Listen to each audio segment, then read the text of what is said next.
ननदे दो देवर दो है जेठ जी, दो ननदे दो देवर दो है जेठ जी, कैसे सजन से हो हमरी भेंट जी। दो देवर दो ननदे दो है जेठ जी, कैसे सजन से हो हमरी भेंट जी। कॉमेडी के वीडियोस देखने के लिए हमारे चैनल को लाइक और सब्सक्राइब करें।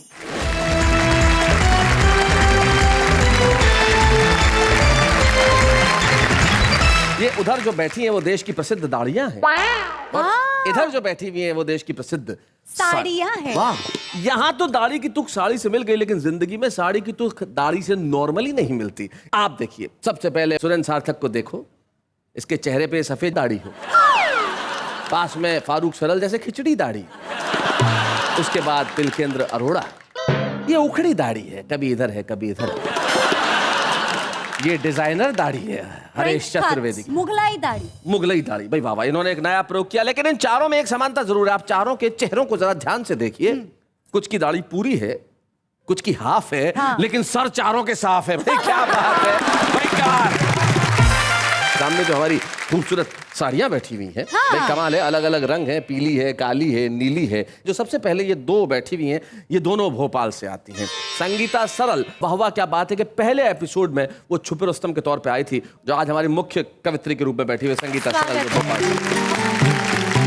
संगीता सरल के बाद जो बैठी हुई हैं उनका नाम डॉक्टर अनु सपन है। डॉक्टर अनु सपन सिर्फ गजलें ही नहीं कहती, बड़ी खूबसूरत अंदाज के अंदर अपने गीत लिखती हैं, जिसका आज हम मुजाहरा करेंगे। लेकिन उनके आगे जो बैठी हुई है वो दिल्ली से हमारे बीच में आती है, शालिनी सरगम उनका नाम है। जोरदार तालियों से उनका स्वागत करें। और उनके आगे बहुत गुस्से में बैठी हुई हैं हरीश चतुर्वेदी, तो बड़े आतंकित से बैठे हुए हैं। मुझे ऐसा नजर आ रहा है जैसे कोई जादूगरनी हो।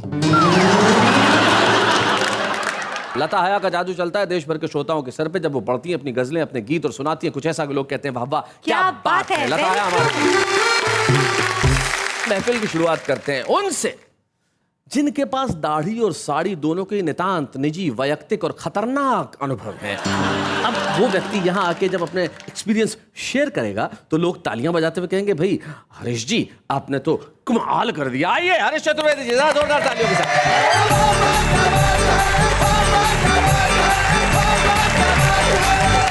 साड़ी और दाढ़ी के विषय में मैंने कुछ रिसर्च की। रिसर्च किया है? हाँ, मैं कर सकता हूँ, आगरा से आया हूँ। एक हमारे जैसा कवि था, एक औरत जा रही थी, बहुत सुंदर साड़ी थी, उसमें हवाई जहाज बने हुए थे, एक कितने सारे हवाई जहाज बने हुए थे, वो गौर से देख रहा था। तो औरत को बड़ा गुस्सा आया, बोले आप क्या देख रहे हैं, आपने कभी औरत नहीं देखी? बोले देखी है। फिर आपने क्या साड़ी नहीं देखी? बोले साड़ी भी देखी है। तो क्या आपने हवाई जहाज नहीं देखे? वो भी देखे, लेकिन इतना बड़ा हवाई अड्डा नहीं देखा।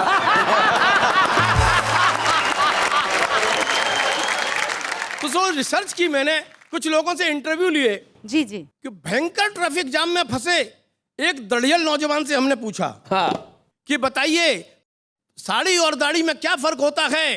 नौजवान बोला कि हम तो धूप में, बरसात में 4 दिन से ट्रैफिक जाम में फंसे हैं, आप कौन कमबख्त हैं जो इस भीड़ में इंटरव्यू लेने घुसे हैं। अरे हम तो अपनी प्रेमिका को पटाने, उसको साड़ी दिलाने के लिए चले थे। शायद उसकी नजरों में उस समय हम देवों को देव थे, लेकिन इस ट्रैफिक जाम ने हमें भूत बना दिया है। जिस समय हम घर से निकले थे हम भी क्लीन शेव थे।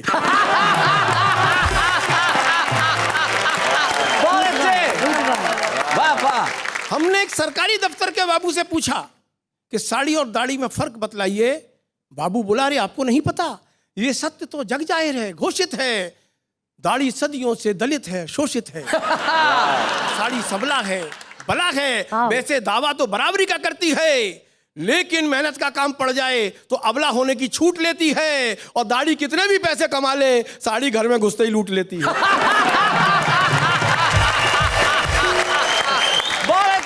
इसलिए भाई हमें इस पंगे में मत फंसाइए। हम तो घर में एक ही से दुखी हैं, यहाँ तो 4-4 हैं। घर में तो एक ही हमारा खून पी रही है, यहाँ तो 4-4 हैं। और 5वीं का जिक्र मैं नहीं करूंगा क्योंकि आप ही की बगिया है शैलेश जी, आप ही माली हैं, और 5वीं हत्या तो आपने ही संभाली है। मैं सिर्फ जवाब के तौर पर आपको 4 पंक्तियों के जरिए एक छोटी सी बात बताना चाहती हूँ, आप तक पहुँचे कि जब जवानी कोई मचलती है, जब जवानी कोई मचलती है, जान बुढ़ों की बहुत जलती है। बात करते हैं आशिकी की ये, जिनकी गर्दन नहीं संभलती।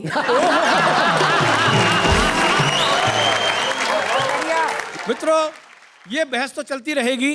एक सिचुएशन कविता आपके बीच में पढ़ना चाहता हूँ। जी। एक राजा के जमाने में आपको लिए चलता हूँ। वो राजा इतना ज्यादा कविता प्रेमी है कि उसके राज्य में जो भी बात कही जाएगी कविता में कही जाएगी। हाँ। अच्छा। गद्य में कोई बात नहीं कही जाएगी। तो स्वाभाविक है उसके दरबार में जो भी लोग हैं वो सब कवि हैं। उस राजा के महल में आग लग जाती है। अच्छा। राजा महल में पड़ा पड़ा सो रहा है। राजा के महल में आग लगी और अलग अलग कवि जाके अपने अपने अंदाज में राजा को ये सूचना देंगे। जी। सबसे पहले भेज रहा हूं अपने परमादरणीय स्वर्गीय काका हाथरसी को। उनकी शैली, उनके शिल्प से आप परिचित हैं जी। कि राजा जी सुनियो जरा बड़े हमारे भाग्य, आज तुम्हारे महल में लगी जोर की आग। लगी जोर की आग। और लगी जोर की आग, त्रस्त है सब नर नारी, अस्त व्यस्त है आंगन खिड़की अटा अटारी। तो कह काका कबीरा टका 1100 लेंगे, हम नहीं लगवाई है, हम बुझवा देंगे। आदरणीय संतोषानंद जी बहुत बड़े फिल्मी गीतकार हैं जी। उनका फिल्म क्रांति का एक गीत बहुत हिट हुआ, जिंदगी की न टूटे लड़ी, प्यार कर ले घड़ी इसी तो शो घड़ी। में वो सुना के भी गए हैं। गए हैं जिंदगी तो की न टूटे सुनिएगा। लड़ी। अगर उन जैसा कोमल गीतकार जैसा राजा से कहेगा कि तेरे महल में आग लगी तो तुझे क्या करना चाहिए? जल रहा है महल भी तो क्या, ओहो। हम कहेंगे हर एक मोड़ पर, दिल की दुनिया बसाएंगे हम, तुझको जलता हुआ छोड़कर। तू लंबे चौड़े खजाने को छोड़ो, दे दे तू अपने जूते घड़ी घड़ी। प्यार करने की किसको बड़ी। प्यार करने की किसको पड़ी। मित्रों, इसी क्रम में बहुत प्रसिद्ध गीतकार हैं देश के, पद्म विभूषण श्री गोपाल दास जी नीरज, वो भी इस शो में आए। हाँ, उनका बहुत प्रसिद्ध गीत है, आदमी को आदमी बनाने के लिए जिंदगी में प्यार की कहानी चाहिए, और कहने के लिए कहानी प्यार की स्याही नहीं आंखों वाला पानी चाहिए। सुनिएगा, उन्हीं की शैली, उनका शिल्प। 2 पंक्तियों में देखिए। राजा तुझे आग से बचाने के लिए फिर से एक शहीद की जवानी चाहिए, और लगी आग को बुझाने के लिए आंसू नहीं दमकल वाला पानी चाहिए। और इसी क्रम में स्वर्गीय ओम प्रकाश आदित्य, एक उनके साथ दिक्कत थी कि वो जाति के ब्राह्मण जी। तो संस्कार कविता में किस तरह से हावी होते थे, वो उनके साथ आप एक प्रयोग देखिएगा। जी। महल जल रहा है, राजा सो रहा है। ओ राजा मूरख अभिमानी, अब जल रहा है तो कुछ भी कह लो। ओ राजा मूरख अभिमानी, देनी है तुझको कुर्बानी, मची हुई कैसी हलचल ये, हवन कुंड है आज महल ये, धुआं धुआं गगन हो रहा, हवन कुंड में हवन हो रहा, राजा की एक टांग जली स्वाहा।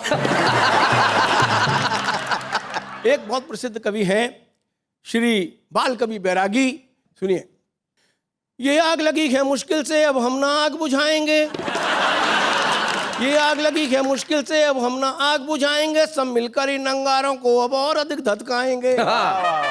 तो राजा ही जहां पर सोता हो, क्या बात है, सूरज सोआ रोता हो, उन महलों का क्या करना है, उनमें तो लावा भरना है। क्या बात, लेके आग हाथों में, ये मशाल हाथों में, जला दो महलों और मकानों को, राजा की नींद उड़ानी ही होगी, अरे जगना ही होगा जवानों, अरे जगना ही होगा जवानों। और अंत में मैं शैलेश भाई का मैंने कोशिश की है, आप जिस शैलेश को देखते हैं मैं उस शैलेश की बात नहीं कर रहा हूं, जिस शैलेश को मैं जानता हूं वो बात कर रहा हूं। हो जाए। राजा, तेरे महल में आग लगी है और सारा समाज कर रहा है तुझे पानी पानी, अगर तुझ में जरा सा भी बचा हो पानी तो उसे इस महल पर लगी आग में डाल दो।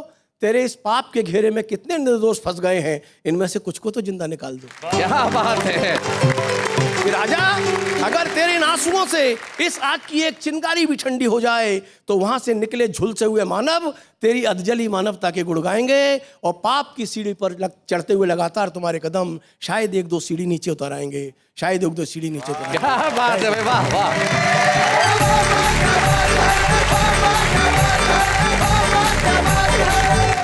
भाई बहुत बढ़िया हरीश चतुर्वेदी जी, आपने कमाल किया। दाढ़ी झाड़ी के जो फर्क बताया वो तो अद्भुत थे, और जो सिचुएशनल पोइट्री थी वो कमाल की थी। लेकिन मैं नेहा के मेहता तुमसे पूछना चाहता हूँ कि अगर आग लगी हो महल में और तुम्हें राजा को कविता के रूप में कहना है तो क्या कहोगे? आग लगी है, भागो राजा, आग लगी है। क्या कहा न भागना है, साड़ी पकड़ो, भाग लगी है। कमाल है। आइए इस प्रयास से हम सायास बार निकलते हैं और आभास करते हैं ऐसे गीत का जो आपके दिलों में खुशियों का और ठहाकों का समास कर देगा। और इस समास संधि के लिए हम बुलाना चाहते हैं ऐसी कवित्री को जो भोपाल से हमारे बीच में आती हैं, छुपे रुस्तम के तौर पे वाह वाह क्या बातें में आई थी, और आज हमारे बीच में है इस साड़ी वर्सेस दाढ़ी की एक प्रमुख साड़ी, संगीता सरल।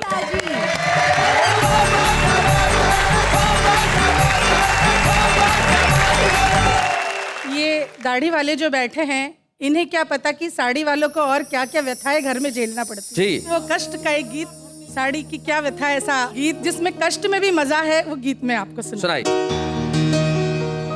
दो ननदे दो देवर दो है जेठ जी, दो ननदे दो देवर दो है जेठ जी, कैसे सजन से हो हमरी भेंट जी। दो देवर दो ननदे दो है जेठ जी, कैसे सजन से हो हमरी भेंट जी। छोटा सा घर है, बड़ा है परिवार जी, क्या बात? देर रात तक सजना रहते बहार जी, देर रात तक सजना रहते बहार जी। जब मुझको चढ़ता है इश्क का बुखार जी, जब मुझको चढ़ता है इश्क का बुखार जी, हर राटे मार मार सोते हैं दिलदार जी, मार मार सोते हैं दिलदार जी। मामला ये प्यार का कैसे हो सेठ जी, मामला ये प्यार का कैसे हो सेठ जी, अपने सजन से हो हमरी भेंट जी।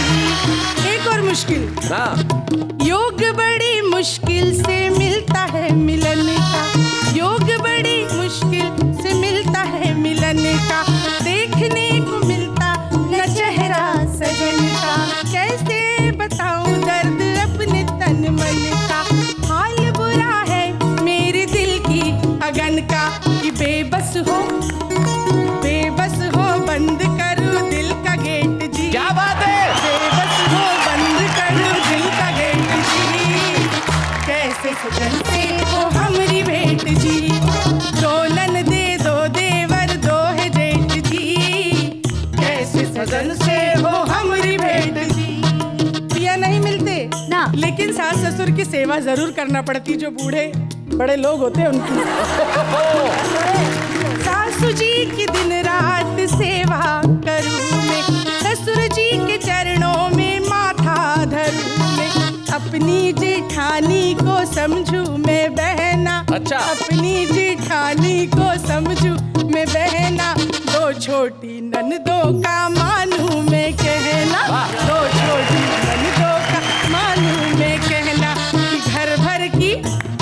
घर भर की चलती मुझ पे घुसपैठ जी, घर भर की चलती मुझ पे घुसपैठ जी, सारी सारी रात करूं पिया का वेट जी, कैसे सजन से हो हमरी भेंट जी, कैसे सजन से हो हमरी भेंट जी, कैसे सजन से हो हमरी भेंट जी। क्या बात है, वाह वाह वाह वाह।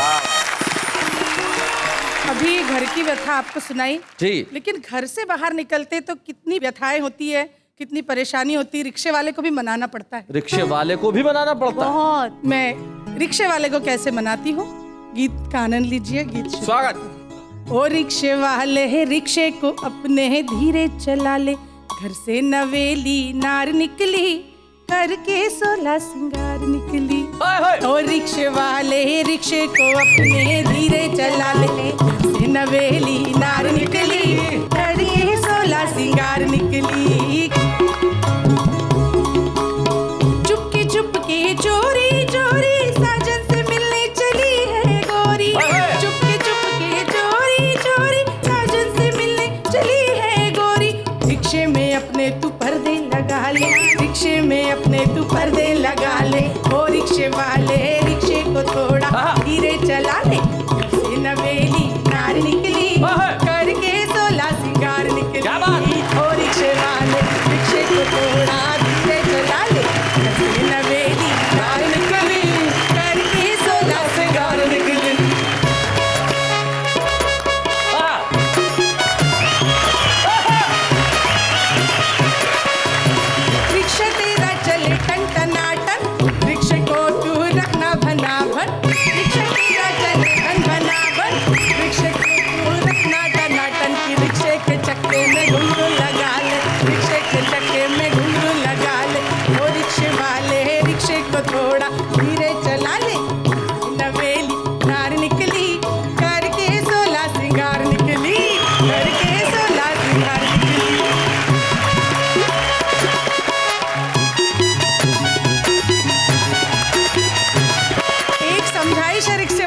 आखिरी जी।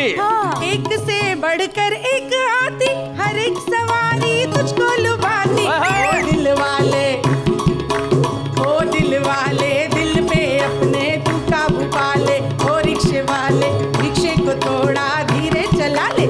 से नवेली नार निकली, करिए 16 सिंगार निकली। ओ रिक्शे वाले,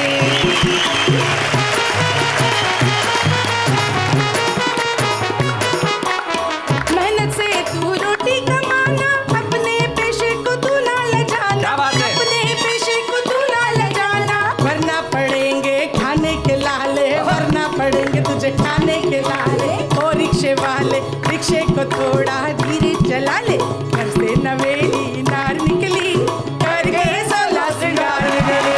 करके 16 सिंगार निकली। बहुत अच्छे। वंडरफुल। भाई क्या बात है संगीता जी, आपने कमाल कर दिया। लेकिन आपको क्या लगता है, हमारे ये जो दाढ़ी वाले कमाल नहीं करते? जो सुरेंद्र सार्थक है, बड़ा भोला आदमी है। हाँ। एक बार अपनी पत्नी को लेकर रिक्शे में जा रहे थे, पीछे बैठे, तो ड्राइवर ने ऐसा अपना पीछे देखने वाला कांच थोड़ा ठीक किया। स्टूपिड। रिक्शे वाले। हाँ, स्टूपिड। सुरेंद्र सार्थक को तुरंत गुस्सा आया, बोले क्या करा बे? हैं? कांच में मेरी बीवी को देखता है, तू पीछे बैठ, रिक्शा मैं चलाऊंगा।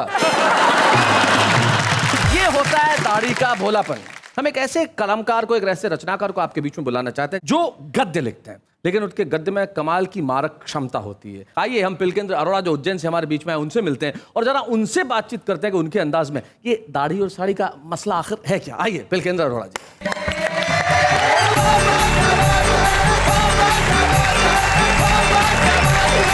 सबसे पहले मैं परमपिता परमेश्वर का आभार व्यक्त करता हूं, जिसने मुझे एक दाढ़ प्रदान की। जी यदि दाढ़ी ना होती तो भला दाढ़ी कैसे होती? सही बात है, दाढ़ नहीं होती तो दाढ़ी कैसे होती? सही बात। बिना खेत के भला फसल उग सकती? नहीं।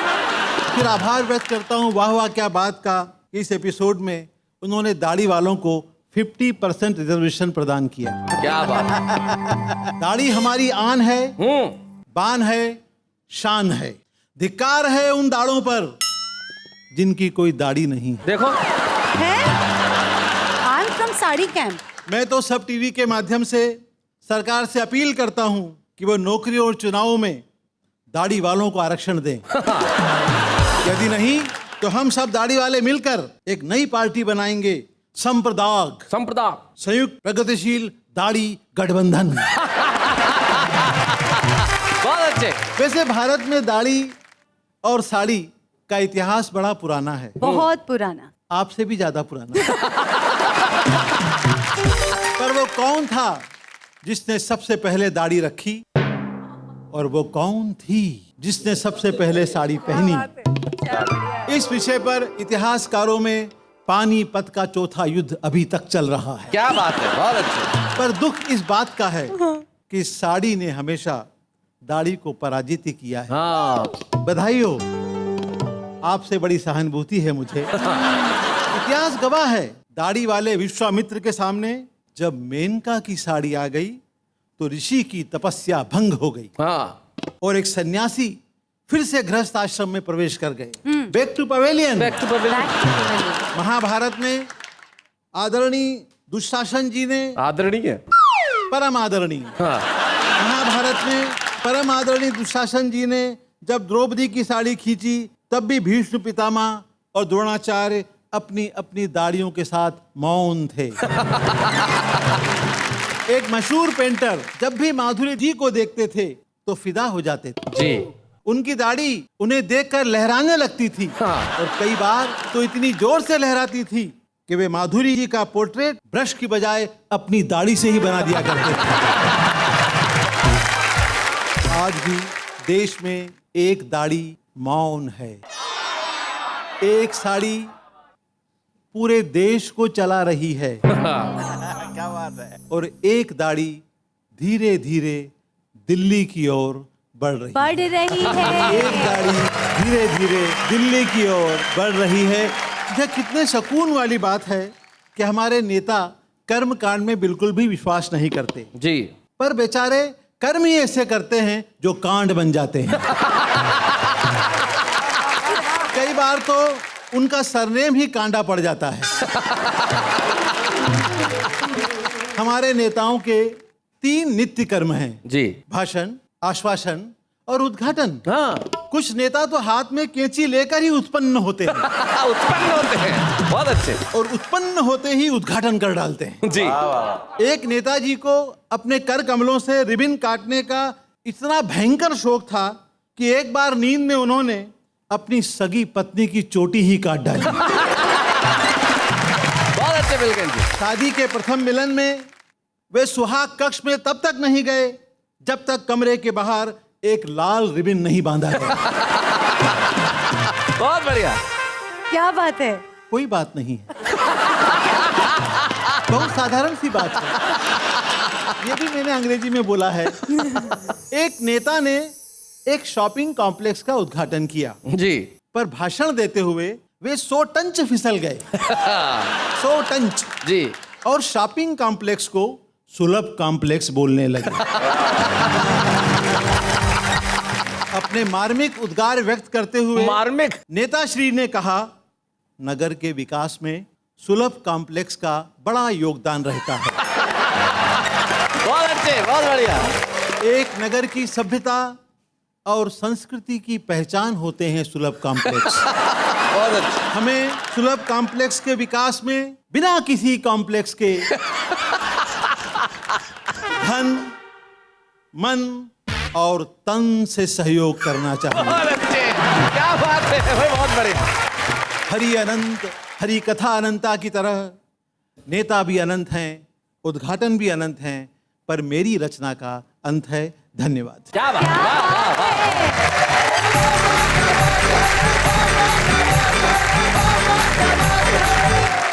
एक औरत के बाद एक फोन आया, आधे घंटे बाद फोन रखा तो पति ने पूछा, भाई क्या हुआ, मतलब रख दिया, जल्दी रख दिया फोन, तो क्या जल्दी मतलब क्या है, रॉन्ग नंबर था तो क्या बात करती। जब रॉन्ग नंबर पे आधे घंटे बात कर सकती हैं तो अगर सही नंबर लग जाए तो ये किसी का भी नंबर लगा सकती है। लेकिन इस वक्त हम जिनका नंबर लगा रहे हैं वो साड़ियों का भरपूर प्रतिनिधित्व करेंगे, इसमें कोई शक नहीं। लता हया एक ऐसी शायरा, एक ऐसी कवित्री का नाम है, जब वो बोलती है तो पूरी दबंगई से बोलती हैं। आइए मिलते हैं लता हया से।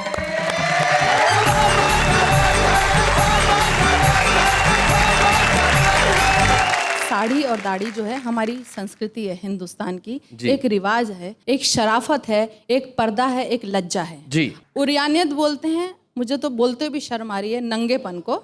और इस साड़ी की आज के दौर में 25 लड़कियां अपनी ड्रेस बना के पहन सकती हैं।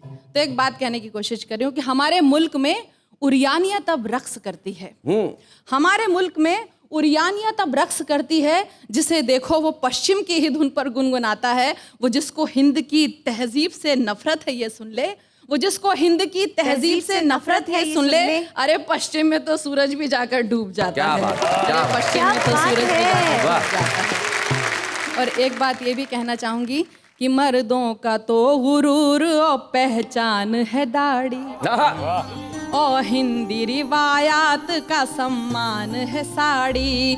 तहजीब व तमद्दुन की अलामत है ये दोनों, तहजीब व तमद्दुन की अलामत है ये दोनों। साड़ी तो हया आन बान शान है दाढ़ी, साड़ी तो हया आन बान शान है दाढ़ी। और देखिए एक बात और कहूँगी शैलेश जी कि औरत जितनी ढकी हुई हो वो उतनी ज़्यादा आकर्षक लगती है। निश्चित तौर पे। और जो सोचते हैं कि हम बिल्कुल शायद बहुत ग्लैमर के रंग में रंग जाएंगे, नहीं, ये बात एक औरत कह सकती है। सुनिएगा जी। मैं जो तलवार उठा लूंगी तो डर जाओगे, वाह। मैं जो तलवार उठा लूंगी तो डर जाओगे, और अगर प्यार से बोलूंगी तो मर जाओगे। क्या बात है। और अगर प्यार से बोलूंगी तो मर जाओगे। वाह। तुम बुरा करके जमाने में भले बन जाओ, वाह। तुम बुरा करके जमाने में भले बन जाओ, उसकी नजरों में बुरा बन के किधर जाओगे, उसकी नजरों में बुरा बन के किधर जाओगे। क्या बात अब है। देखिए ये कार्यक्रम शुरू करके हिंदी भाषा को घर घर तक वापस पहुंचाने की कोशिश की है, इसके लिए तो मैं मुबारकबाद देती हूँ सबकी तरफ से। एक बात कहने की कोशिश की है, हम लोग यहाँ पे हैं कि हिंद में रह के भी हिंदी से बगावत ए हया। आहा, हिंद में रह के भी हिंदी से बगावत ए हया। अपने घर को ही जो तोड़ोगे किधर जाओगे। क्या बात है, अपने घर को वाह वाह वाह वाह, बहुत बढ़िया शेर है भाई, बहुत बढ़िया लगा, बहुत अच्छा शेर है, क्या बात है। एक गीत आप तक पहुंचा रही हूँ। जी, स्वागत। गीत बहुत लंबा है, लेकिन मैं बहुत मुख्तसर संक्षेप में करके खाली 2-3 बंद आपको सुना रही हूँ। आप जैसा चाहें सुना। कल रात मेरे ख्वाब में आए थे राम जी, मुझको थमा गए थे सवालात की पर्ची।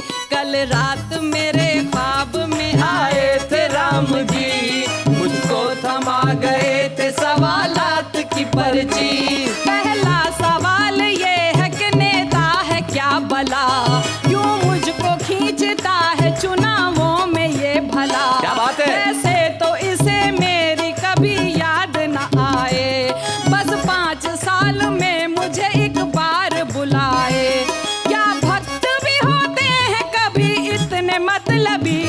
कल रात मेरे आए थे राम जी, मुझको थमा गए थे सवालात की पर्ची।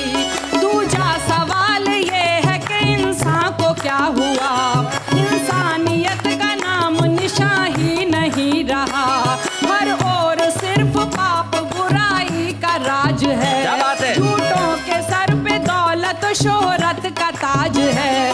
सच की जहां में अब कोई कीमत नहीं रही। वाह वाह वाह। कल रात मेरे ख्वाब में आए थे राम जी, मुझको थमा गए थे सवालात की पर्ची। तीजा सवाल ये है कि मजहब को क्या हुआ, मस्जिद का मसला वही मंदिर का है झगड़ा।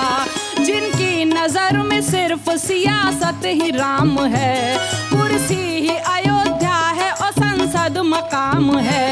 मुंह में रखे वो राम, बगल में रखे छुरी। रात मेरे ख्वाब में आए थे राम जी, को थमा गए थे सवालात की पर्ची। चौथा सवाल ये है कि क्या चीज है कुर्सी, जिसको भी देखिए करे इसकी ही चाकरी। कुर्सी के वास्ते तो ये भाई को मार दें, माँ बाप से अलग हो और ताई को वार दें। कुर्सी ही इनकी माता पिता और है सखी। क्या बात है। कल रात मेरे ख्वाब में आए थे राम जी, मुझको थमा गए थे सवालात की पर्ची। और 5वां सवाल के चाहत कहाँ गई, चाहत के नाम पे है हवस और दिल लगी। उस दौर में पैदा हुए थे कैस और लैला, इस दौर में मिलेंगे फकत चांद और फिजा। खुद गर्जियों के वास्ते बदले जो धर्म भी। कल रात मेरे ख्वाब में आए थे राम जी, को थमा गए थे सवालात की पर्ची। शैलेश जी, मैं जहाँ पे ज़बान को लेके मज़हब को लेके झगड़े करते हैं, मैं कवि वहाँ एक वापस निपटाने की कोशिश करता है। मैंने ऊपर वाले के ज़रिए, भगवान के ज़रिए झगड़े को निपटाने की कोशिश की, सुनिए। और ये छठा सवाल तेरे वास्ते हया, मुझको दिखा के एक गज़ल राम ने कहा। क्या ये ही तेरी लाडली उर्दू ज़बान है। मैंने कहा कि हाँ यही मेरा जहान है। बोले कि अरे ये तो है सीता से खूब रू, लक्ष्मण की शरारत मुझे लगती है हूबहू। इसमें है वजन जैसे कि हनुमान की गदा, लव कुश के हौसलों की मुझे ये लगे सदा। क्या बात है। शबरी के बेर जैसी ही इसमें मिठास है। क्या बात है। ये तो भरत की भीगी वफाओं की आस है। सागर को पार करने को जो संग हो रखे, इसके हरूफ जैसे कि वानर से हो सके। माँ भारती की कोख से पैदा हुई बेटी, वाह, वाह। इसकी हिफाजत तो है हिंदू का धर्म भी। माँ भारती की कोख से पैदा हुई बेटी, बेशक बेशक लिया था जन्म जरूरत तई, मगर ये तो मोहब्बतों का एकता का है सफर। इसमें तो अयोध्या की है खुशबू बसी हुई, इस हुस्न से कैसे भला नफरत करे कोई। क्या बात है? रावण ही डाल सकते हैं इस पे नजर बुरी। कल रात मेरे ख्वाब में आए थे राम जी, उसको थमा गए थे सवालात की पर्ची। और आखिरी सवाल के हिंदी से बैर क्यों, गुलशन के बीच रह के भी सहरा की सैर क्यों। ये हिंद है हिंदी यहाँ की जब जुबान है, भाषा कोई भी हो मेरे भारत की शान है। कुर्सी के वास्ते ना एकता की दो बलि, कल रात मेरे ख्वाब में आए थे राम जी, को थमा गए थे सवालात की पर्ची। वाह वाह वाह वाह, क्या बात।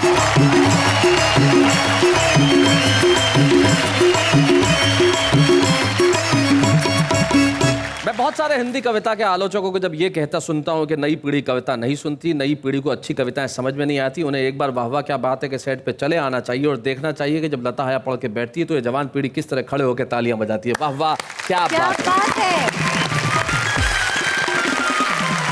जिंदगी में आप कैसा लिख रहे हैं ये ज्यादा महत्वपूर्ण नहीं है, लेकिन लिख रहे हैं ये ज्यादा महत्वपूर्ण है। हम एक ऐसे ही फनकार को आपकी निगाह में बुलाना चाहते हैं जो अच्छा लिखता है लेकिन आपकी निगाह तक पहुंचा नहीं है। बेबाक जौनपुरी हमारे आज के छुपे रुस्तम।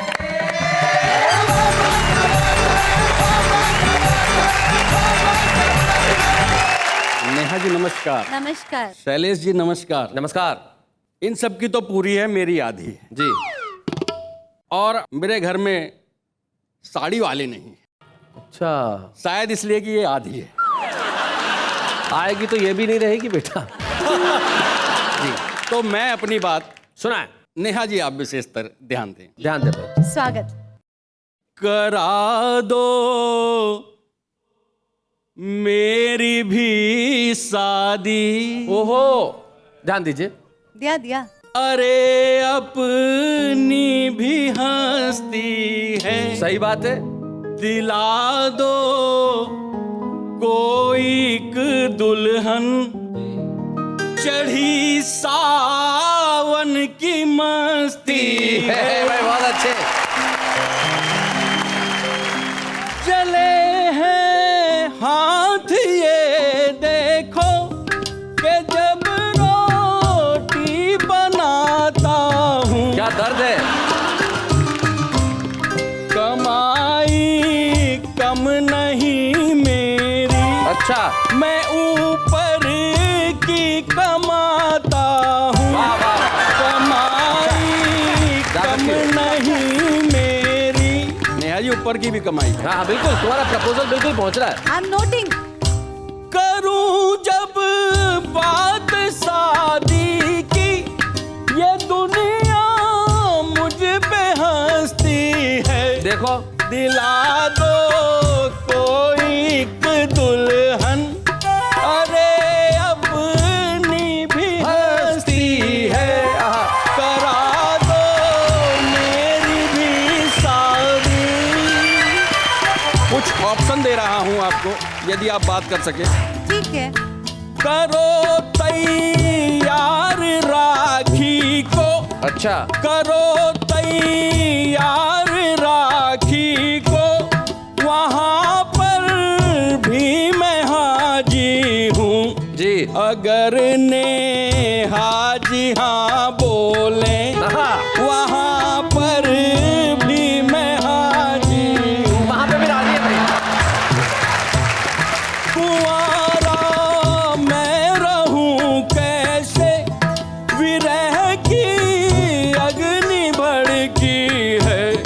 मिली ना अब तलक कोई, भंवर में मेरी कश्ती है। मिली ना अब तलक कोई। वाह वाह वाह।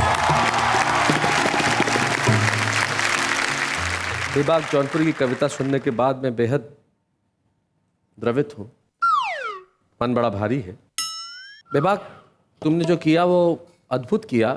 पहले हम तुम्हें छुपे रुस्तम की ट्रॉफी देते हैं, उसके बाद बताएंगे कि तुमने क्या किया है।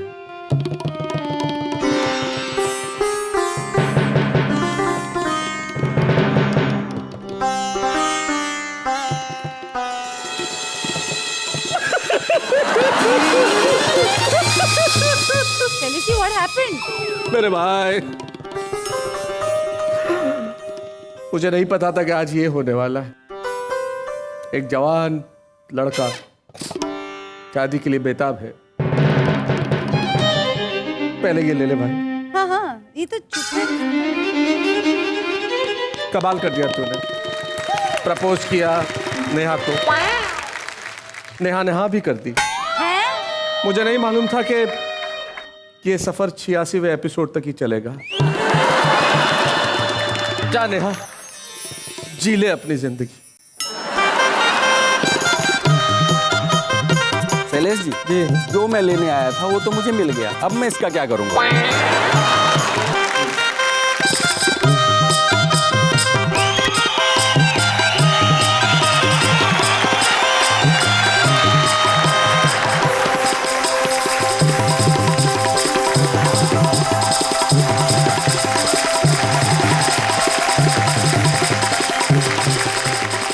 कुल मिला के बेबाक जौनपुरी नेहा के मेहता को ले तो गया साहब, लेकिन उसका हर कदम अब सवालिया हो जाएगा। 1 महीने साड़ी खरीद के देगा और पूरा खानदान दिवालिया हो जाएगा। फिर बस सारी उम्र पैसा इसलिए जोड़ेगा कि खरीदनी है साड़ी, और इसी चक्कर में बेबाक जौनपुरी की फ्रेंच कट हो जाएगी इतनी लंबी दाढ़ी। लेकिन हमारी ये दाढ़ी और साड़ी का जिक्र कल भी चलता रहेगा हमारे इस मैराथन एपिसोड में। कल हम फिर लौटेंगे। नेहा के मेहता बहुत खुश रहे, ईश्वर उन्हें बहुत एक सुखी वैवाहिक जीवन प्रदान करे बेबाक जौनपुरी के पास। कितना अच्छा लगेगा नेहा जौनपुरी। हम लौटते हैं कल और कहते हैं बहुआ क्या बात है।